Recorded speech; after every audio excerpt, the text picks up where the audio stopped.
आम जीवन रे प्रमाण स्वरूप करू।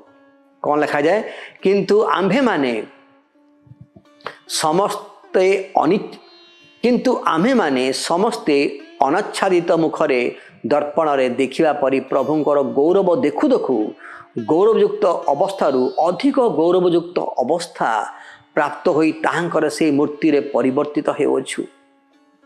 जणु प्रभु जे कि आत्मा ताहांक ठारू एई सबु हेउछि।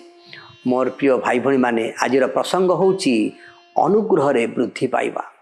जिते आम ईश्वर जीवन शैली को आम जीवन में प्रयोग करवा आम ईश्वर अनुग्रह को आम जीवन में वृद्धि पाउथवार आम देखिपर।